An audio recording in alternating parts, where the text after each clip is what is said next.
ივანიშვილის რეჟიმი ეუთოს საპარლამენტო ასამბლეის გადაწყვეტილების წინააღმდეგ, სადაც ასამბლეა პირველად ღიად მოუწოდებს სირიის ხელისუფლებას უკან გაიწვიოს აფხაზეთისა და სამხრეთ ოსეთის დამოუკიდებლობა. ოცნების წარმომადგენლებმა ამ რეზოლუციას მხარი არ დაუჭირეს, რადგან ამავე დოკუმენტში ასამბლეა ოცნებას ღიად მოუწოდებს გაათავისუფლოს პოლიტიკური პატიმრები, ჩაატაროს ახალი სამართლიანი არჩევნები და შეწყვიტოს ევროკავშირისადმი მტრული რიტორიკა.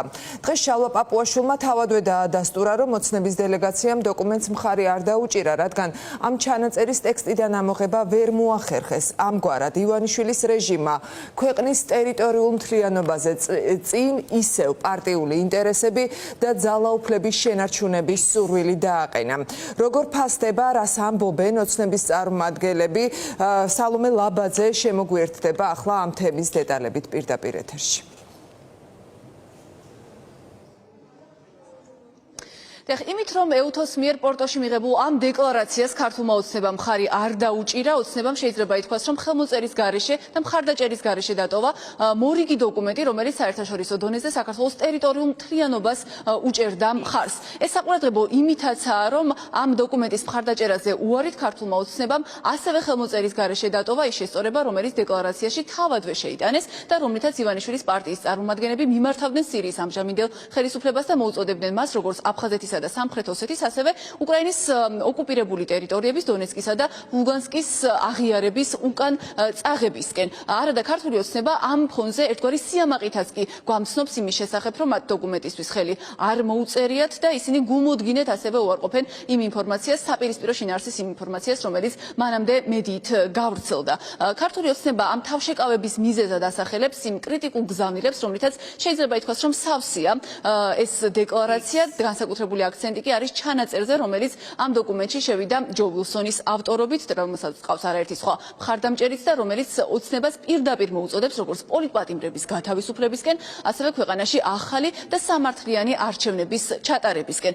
ის რომ ქართულმა ოცნებამ ამ კრიტიკის გამო უარი თქვა ტერიტორიული მთლიანობის მხარდამჭერი დოკუმენტის ხელმოწერაზე, ეს ოპოზიციის შეფასებით არის მორიგი დასტური იმის, რომ ოცნების ნებისმიერი ძალისხმევა მიმართული ტერიტორიული მთლიანობის მხარდამჭერი დოკუმენტების მიღებისკენ საერთაშორისო დონეზე არის ყალბი და რომ ქართული ოცნებისთვის ერთადერთი ამოცანა არის ბიძინა ივანიშვილის და მისი პარტიის ინტერესების დაცვა, როგორც ქვეყნის შიგნით, ასევე საერთაშორისო ასპარეზეც.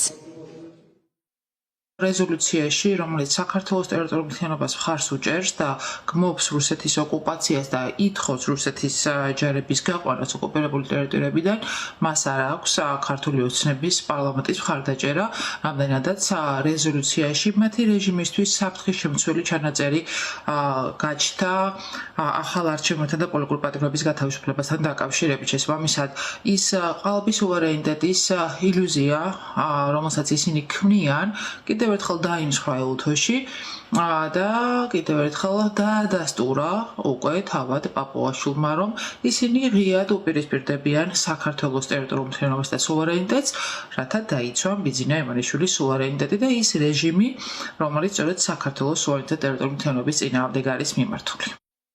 არავიდან სამწუხაროა, რომ ვილსონთან ერთად, რომელიც არის გაცხადებული მოწინააღმდეგე საქართველოსი, უკრაინის ხელისუფლება აღმოჩნდა ავტორი ისეთი რეზოლუციისა, სადაც საუბარია, რა თქმა უნდა, უსამართლოდ საქართველოსთან მიმართებაში. რაც რა თქმა უნდა, კიდევ მორიგჯერზე მტკიცებულება არის იმის, რომ საქართველოს წინააღმდეგ არის აიზოს სწორედ ის deep state, რომელიც წარმომადგენლობა ზის ახლა უკრაინის ხელისუფლებაში. იქ საუბარი იყო მათ შორის ტერიტორიულ მთლიანობასთან დაკავშირებით, რა თქმა უნდა, და ამას ბუნებრივია ჩვენი დელეგაციის მხრიდან ექნებოდა მხარდაჭერა, რომ არა ისევ განმეორდეთ ვილსონის ასეთი არასწორი, არასამართლიანი, წინააღმდეგობრივი წინადადება. მას შემდეგ, რაც ქართული ოცნების წარმომადგენლები შეუდგნენ იმის მტკიცებას, რომ ამ პარტიას მხარი არ დაუჭერია პორტოში ეუთოს მიერ მიღებული ამ დეკლარაციისთვის, საინტერესო გახდა იმის გარკვევაც, საქმე გვაქვს მხოლოდ თავშეკავებასთან მხარდაჭერისგან, თუ ქართული ოცნების წარმომადგენლებმა პორტოში წინააღმდეგობის გამოხატვაც გაბედეს, თუმცა როგორც ვრცელდება ინფორმაცია და ამაზე მიანიშნებს კენჭისყრის ამსახველი მასალაც, კენჭისყრის დროს პორტოში მყოფი ოცნების წარმომადგენლები საერთოდ არ იმყოფებოდნენ დარბაზში. ქართული ოცნება ახლა ასევე უნდა ითქვას, რომ თავს ესხმის ეუთოს საპარლამენტო ასამბლეასაც ამ დოკუმენტის მხარდაჭერის გამო. დოკუმენტი კი, როგორც უკვე გითხარით, ივანიშვილის პარტიას პირდაპირ მოუწოდებს პოლიტპატიმრების გათავისუფლებისკენ, აქ სწორედ ეს სიტყვაა გამოყენებული და ასევე მას მოუწოდებს ახალი და სამართლიანი არჩევნების ჩატარებისკენ, იმის გათვალისწინებით, რომ მიანიშნებს არაერთ დარღვევაზე, რომელიც გამოვლინდა 26 ოქტომბერს ჩატარებულ საარჩევნო პროცესში.